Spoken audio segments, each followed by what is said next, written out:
Alright guys, andito tayo sa Mississauga. Dito tayo magpapalipas ng gabi.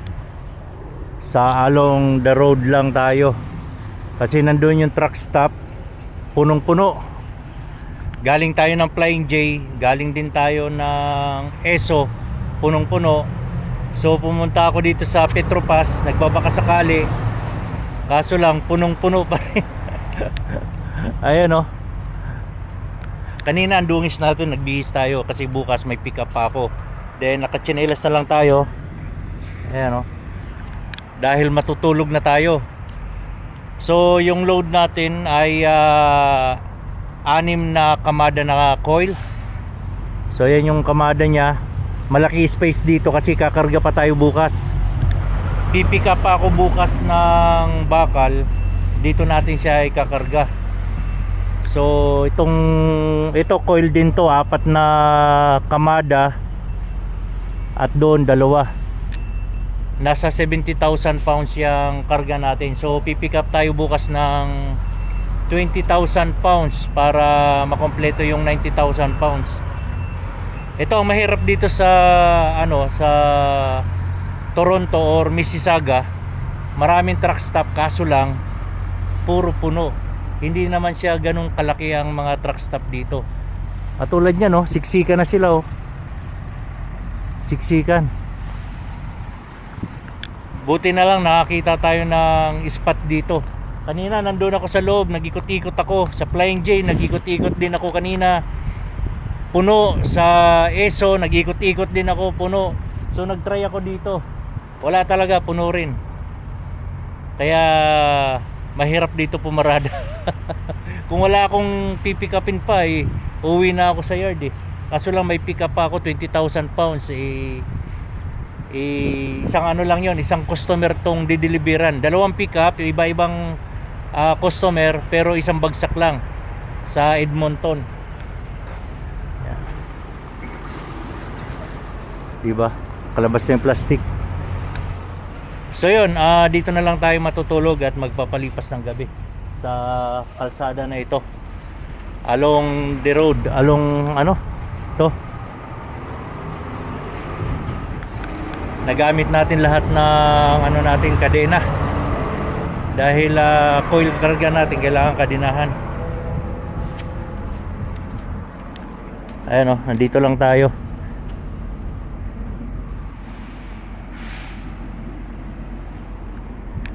Sana walang mangistorbo sa atin dito, manggigising or maninikit. Pero wala naman kasi marami nakaparada May mga nakaparada dito, nakaparada rin doon. Mga truck.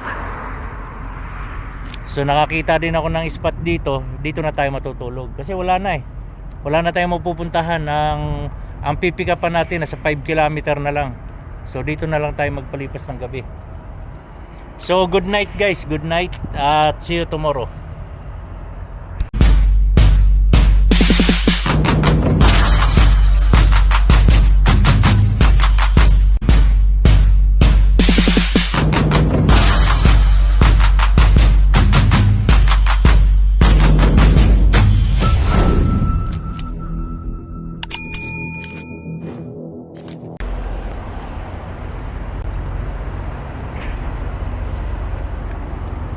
Ang haba ng Ford yan, Ford. Haba Lakad-lakad na rin tayo, parang exercise kasi nasa 200 or 300 meter yung Tim Horton. Nandiyan sa building na yan.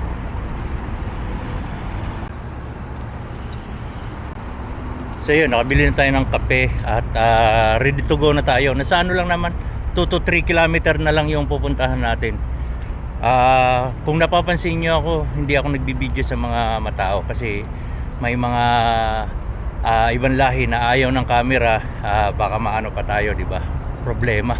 So kahit public yan, maraming dito maarte, kaya sarili na lang natin. Maluwag, di ba?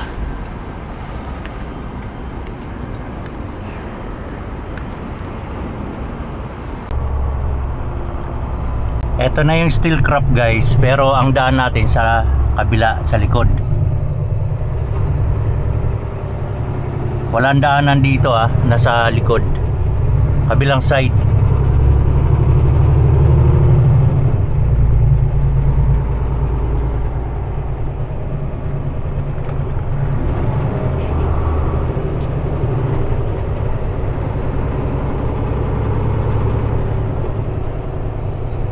Eto.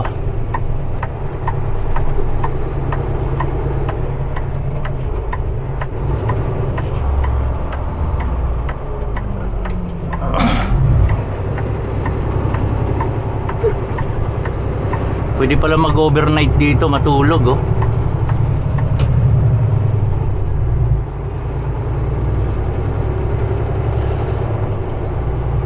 First time ko lang pumikap dito sa Steel Crop, Mississauga. Kasagaran kasi delivery lang kami sa Steel Crop Edmonton naman. Gilid lang tayo, baka makaistorbo tayo. Then ang shipping receiving nandito, ayan oh. Steel Crop shipping receiving entrance. So pupunta tayo ngayon dyan.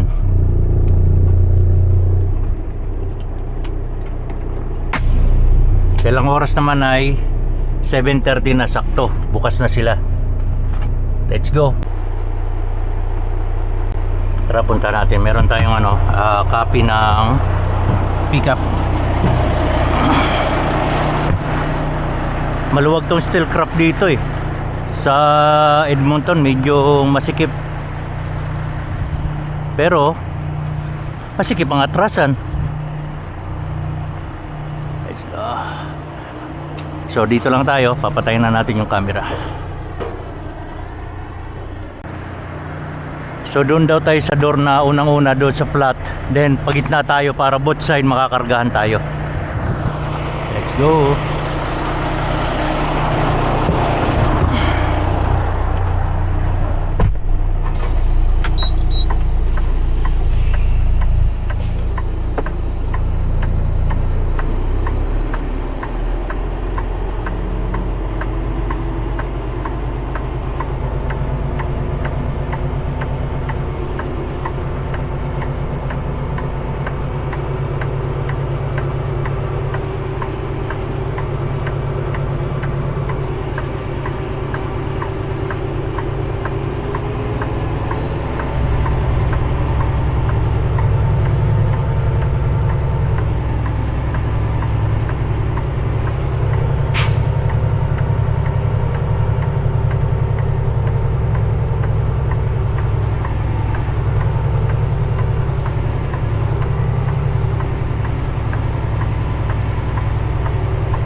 Morning, sir. Hey, how are you? Good, good. Good. Are you Brent? No, Brett is our dispatch. Oh, okay. Do you need a BOL from us, or do you have something already? He sent me a copy, but no BOL number. Yeah, no BOL number. Okay. I will call later.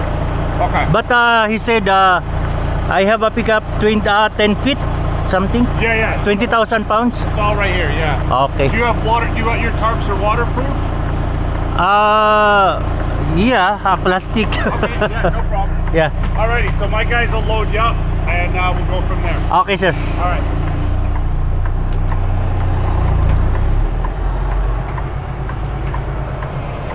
Waterproof. Napaisip ako dun ah.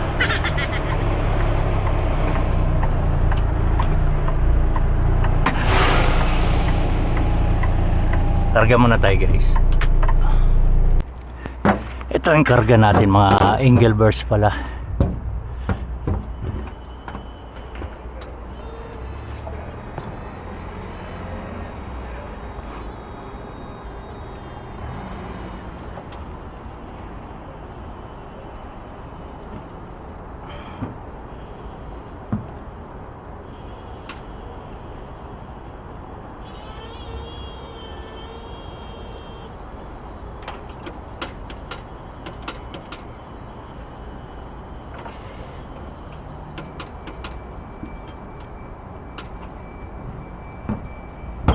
More. Yeah.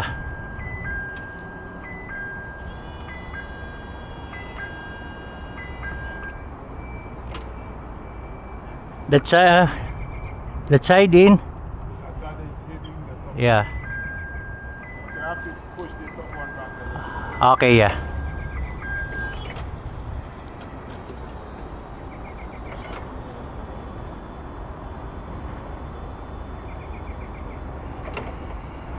Okay. You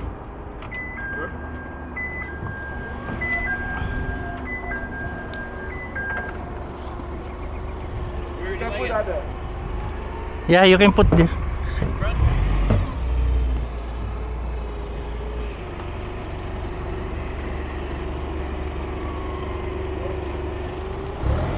what's that hanging out?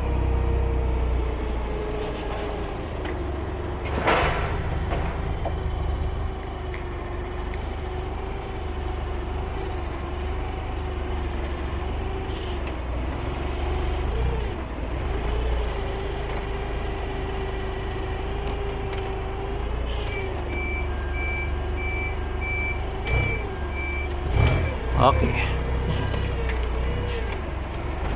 Up top or right on the ground? At the ground, yeah.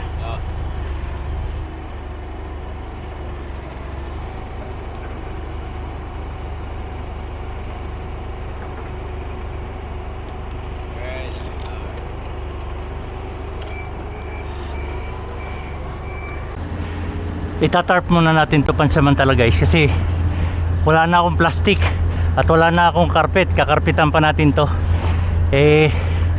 Doon na natin ulitin to sa yard.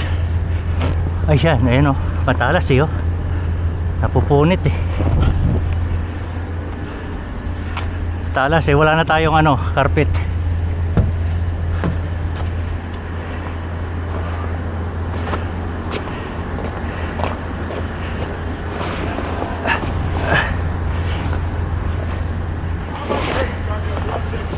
Huh? Your truck, how much weight can it take? Because this is over.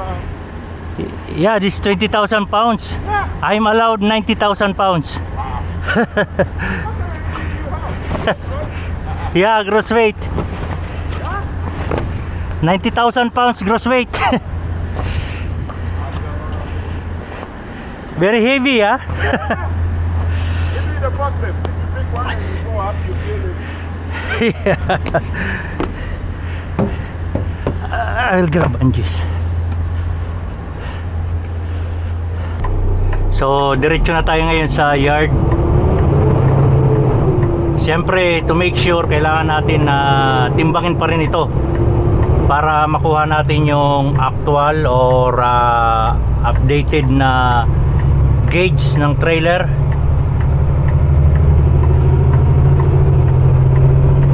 At makaligo na rin.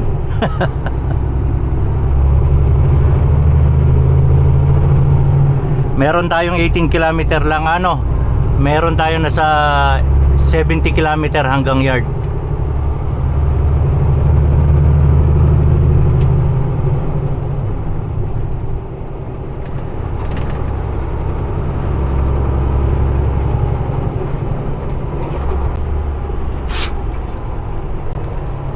Dito na tayo guys sa Kelsey Yard.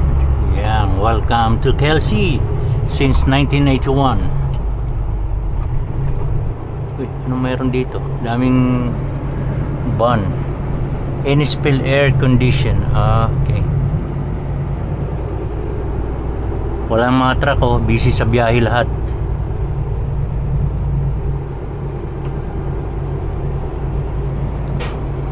Gary. Yan ang yard supervisor natin, si Gary.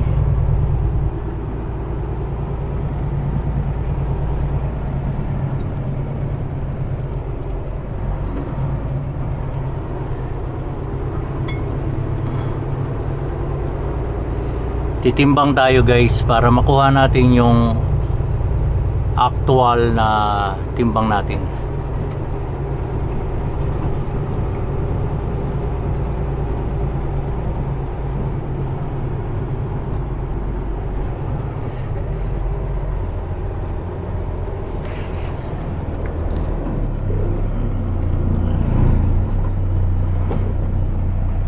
Okay, yun ang gauge pero titimbangin natin to. So hanggang dito na lang tayo guys. Nandito na tayo sa Innisfil Yard.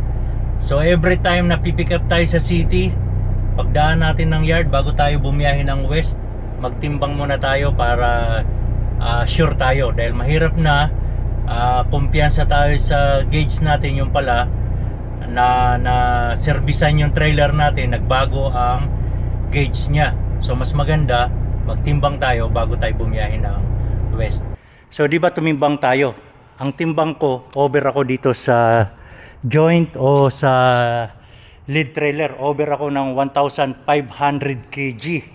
So binaklas ko lahat ito. Yan, binaklas ko lahat yan. So yun ang advantage na titimbang muna tayo bago tayo tumakbo sa kung saan ang biyahe natin. Dahil mahirap na pag natimbang pa tayo sa tawag nito sa inspection area. Pag natimbang tayo, napakalaki ng violation natin. Pero alam ko na over talaga ako. Dahil nga multiple pickup ako, di ba? Yun ang isa sa mahirap i-manage yung weight na ang alam ko okay na.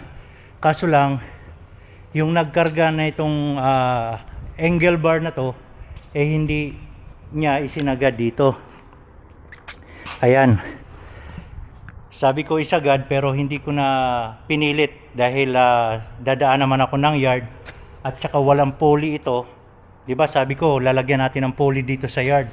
Walang pulley itong load na ito at walang carpet. So habang tumatagal, pag malakas ang hangin, pumapagpag yung tarp natin, mapupunit dahil matalas itong corner ng mga angle bar na ito. So binaklas ko rin ito, pinabaklas may kasama ako dito si Kevin at yung mga insan natin na bago na nag-training, tinulungan nila ako magbaklas ng tarp at tinulungan din nila ako mag-tarp dito. So binigyan ko na rin sila ng idea kung paano ang proper securement ng load. So yun, nalagyan na natin to ng poly or plastic. Kung makikita nyo, ayan, may plastic na. Kasi yung tarp natin ay siyempre gamit na yan, may kunting butas-butas yan. Kailangan may plastic kasi 'di ba tinanong pa nga ako doon sa steel craft kung waterproof ba ang tarp ko. So ibig sabihin hindi pwede mabasa yung load natin, maselan. Nilagyan ko na rin siya ng carpet sa ibabaw. Lahat ito, yung corner nilagyan ko ng carpet para hindi mabutas din yung tarp natin. Then itong load natin na coil na ito, dahil nga overweight tayo dito sa lead trailer na ito, overweight tayo ng 1,500 kg. Yung isang slice na coil, yung isa, pinalipat ko dito. Ayan, medyo mataas na siya. Pinalipat ko, then pinamove ko siya ng 1 foot. Lahat ito minove, pinaabanti ng 1 foot. So kanina, yung gauge natin ay 78, almost mag-80 PSI yung gauge natin kanina. So ngayon nasa 76 na siya. Tinimbang ko muna siya kanina kaya nakuha namin na ano kasi pinalipat ko muna yung isa bago ko pinamove. Over pa rin ng 560 kg. So pinamove ko na lahat siya ng 1 foot. Ngayon tingin ko okay na siya. So ipo-fully secure na natin siya dahil 500 kg na lang over kanina nung pinalipat ko yung isang slice ng coil. over pa rin ng 500 kg. Ngayon, pinamove ko na lahat ng 1 foot. Tingin ko, okay na yan. Pero bago tayo umalis, titimbangin ko pa rin yan. Kahit na tinarp ko na. At lalagyan ulit natin ng poly na plastic. Poly kasi ang tawag niyan. So ganun lang, hindi kailangan natin na mainit ang ulo dahil paulit-ulit yung trabaho. Trabaho natin to, mas maganda, safe tayo, secured and load, at wala tayong intindihin sa kalsada, di ba? Di baling paulit-ulit, wag lang tayo mahuli. Kaya ako, kahit na nakakapagod itong trabaho na to, ini-enjoy ko lang siya, guys. Ini-enjoy ko, iniisip ko na lang, exercise ko ito. Pinaka-exercise ko ito. Hindi ko na nararamdaman yung pagod na galit ka. Pagod ako, pero sinasabi ko na lang, exercise ko ito. Diba? So hanggang dito na lang tayo. Tatapusin ko na ito. Ito lang maganda dito, nakashed tayo. Wala tayong intindihin na abutan ng ulan or mabibilad tayo sa araw dahil nakasilong tayo sa shed. So hanggang dito na lang. Ingat-ingat at takbong pogi lang.